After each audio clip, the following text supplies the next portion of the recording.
নাকি জানি না। তো ছেলে বড় হলে তারপর যদি যেতে পারি কোথাও ঘুরতে, একবেলা যে সবার প্রত্যেকটা মেয়েরই ইচ্ছা হয় বাপের বাড়ি গিয়ে 3 দিন একদিন রাত কাটানোর, একটু থাকার, ভাই বোনের সঙ্গে গল্প করা, বাড়িতে মা বাবা সবার সঙ্গে সময় কাটানোর সবারই ইচ্ছা হয়। আমারও তেমন ইচ্ছা হয়, তেমন ইচ্ছায় কিন্তু পারি না।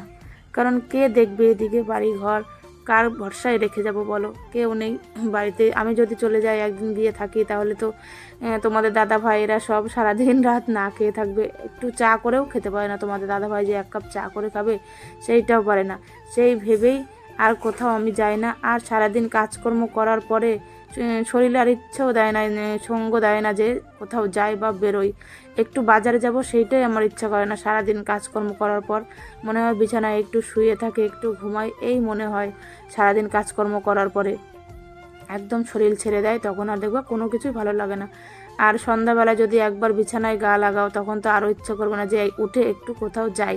তো যাই হোক, এদিকে আমি ঘরটর ঝাড় দিয়ে পরিষ্কার করে নিলাম। তারপরে ঘরটর মুছে স্নান করে দেখো আমার পুজো দেওয়াও হয়ে গেল। আর বলেছি না তোমাদের আমার 7টা 8টার মধ্যে সব কাজ কমপ্লিট করে পুজো দেওয়া হয়ে যায়।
সোনামা তো এদিকে দেখো ওকে খাওয়াচ্ছি একবার করে, আর আমিও খাচ্ছি। সাহা ফ্যামিলিতে সবাইকে অনেক অনেক স্বাগত জানিয়ে আমি আমার একটা নতুন ব্লগ শুরু করছি। আশা করছি তোমরা সবাই খুব ভালো আছো আর আমরাও খুব ভালো আছি।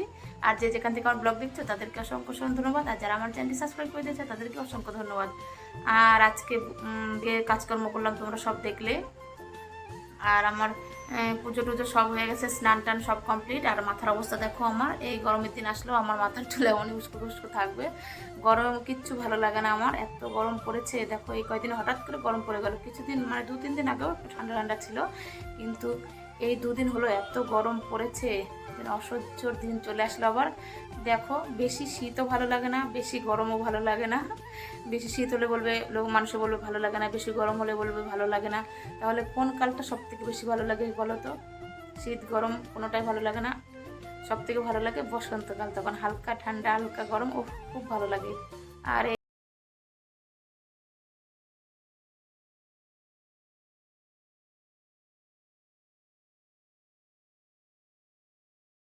সবাই ভালো লাগবে আমার ব্লগটা। আর আমার ভিডিওটা যদি তোমাদের ভালো লাগে তাহলে অবশ্যই একটা লাইক দিয়ে দিও, আমার পাশে থেকো। নতুন বন্ধুরা তোমরা যারা এখন আমার চ্যানেলটি সাবস্ক্রাইব করিনি অবশ্যই সাবস্ক্রাইব করে দিও আর আমার পাশে থেকো। আর এদিকে দেখো যে নিয়ে এসছে আজকে খাসির মাংস, কারণ সোনামা কালকে বলেছে বাবা খাসির মাংস, মানে তোমাদের দাদা ভাইকে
এলাম এই যে দুপুরবেলার রান্নার ব্যবস্থা করতে। তো মাংস তো আগে আমার ধুয়ে ম্যারিনেট করা হয়ে গেছে, আর আজকে আর বেশ কিছু করব না, কারণ মাংস হলে তার মধ্যে আবার খাসির মাংস, তো এটা হলে তো আর বেশি কিছু লাগে না। আমাদের বাড়িতে এমনিতেই বেশি তরকারি মানে সবজি খেতে চায় না।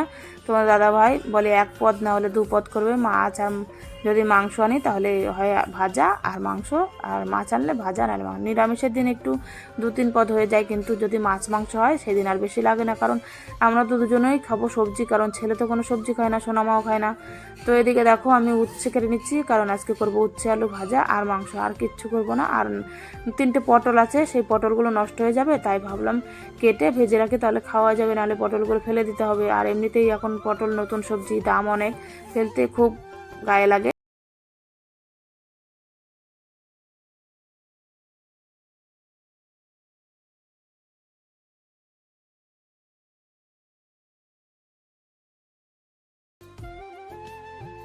তো বন্ধুরা দেখো আমি তো সব সবজি টবজি কেটে নিলাম, সকালে ব্রেকফাস্ট করলাম। তো তোমাদের ব্যাক ক্যামেরায় দেখায় আমি কি কি সবজি কাটলাম। আর আজকে তো এনেছে মাংস, তোমাদের দেখালামই খাসির মাংস। তো মাংস ধুয়ে আমার নুন হলুদ তেল আর টক দই মাখিয়ে রেখে দিয়েছি, ওইটা একটু পরে রান্না করব। আর এদিকে কি কি সবজি কাটলাম আর কি কি রান্না করব তোমাদের সব দেখায় আমি ব্যাক ক্যামেরায়।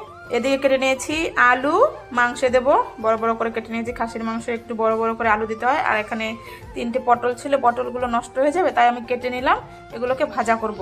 আর এদিকে আছে মাংসের পেঁয়াজ আর আদা রসুনটা এখনো কাটা হয়নি, কাটবো। আর এদিকে আছে উচ্ছে আলু, মানে কেটে নিয়েছি, ভাজা করবো উচ্ছে আলু। তো তোমরা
বেশিক্ষণ মাখলাম না, কারণ হাত জ্বালা করে, ভয়ে লঙ্কা আছে তো, তো অল্প একটু মেখেই আমি দেখলাম। এদিকে উচ্ছে আলু ভাজা হয়ে গেছে, আর এদিকে দিয়ে দিলাম গোটা গরম মশলা, জিরে আর তেজপাতা ফোড়ন দিয়ে, তারপরে যে গোটা রসুন আর পেঁয়াজ কুচি দিয়ে ভালো করে ভাজা ভাজা করে নিই। আমি খাসির মাংসতেও দিই গোটা রসুন, আবার মুরগির মাংসতে দিই। আর এদিকে দেখো মাংসটা বসিয়ে আমি এখন বাসনগুলো সব মেজে নেবো একটা একটা করে, কারণ ঘরে জল থাকলে এইটাই একটা সুবিধা, তোমার রান্না করতে করতে বাসনও মাজা হয়ে যাবে, অতটা পরিশ্রম মনে হয় না। তো এদিকে দেখো আমার বাসনগুলো মেজে ধুয়ে নিচ্ছি, মানে অল্প অল্প করে ধুতে হয়, কারণ বেসিনটা একদম ছোটো তো সব একবারে মাজা যায় না, তাই আমি অল্প করে মাজি আর ধুয়ে দিই, তাহলে আমার অনেকটা কাজ আগিয়ে যায়।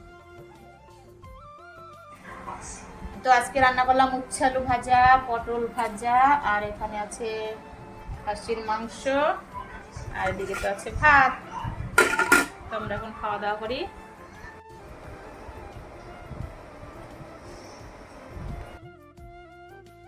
তো বন্ধুরা, খাওয়া দাওয়া শেষে তোমাদের দাদা ভাই আর আমি একটু ভাবলাম একটু কোথাও গিয়ে ঘুরে আসি আর কয়েকটা শর্ট ভিডিও করে আসি, তাই আমরা রেডি হয়ে বেরিয়ে পড়লাম, তোমাদের দাদা ভাই, আমি আর সোনামা।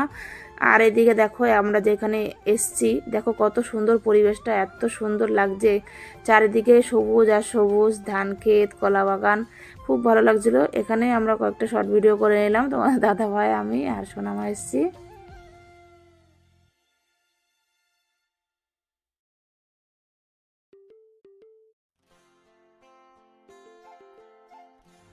তারপর বাড়িতে এসে দিয়ে দিলাম আমি সন্ধ্যা হয়ে গেছে, এসে ঘর টর ঝাড় দিয়ে পরিষ্কার করে তারপরে যে সন্ধ্যেটা দিয়ে দিলাম আমি, কারণ সন্ধ্যাবেলা সন্ধ্যা তো দিতেই হবে ঘরে, এটা আমাদের বাঙালিদের নিয়ম। আর এদিকে দেখো সন্ধ্যা দিয়ে তারপরে আমি চলে এলাম, এই যে সোনামার দুধটা একটু জাল দিয়ে নিলাম, মানে ফুটিয়ে নিলাম। তো দুধটা তো ফোটানো হয়ে গেছে, তারপর গ্যাসটা সব করে দিই, তারপর সোনামাকে খাওয়াবো, আমরাও চা খাবো। আর চাটা খাওয়ার পরে তারপরে যে নিয়ে এলাম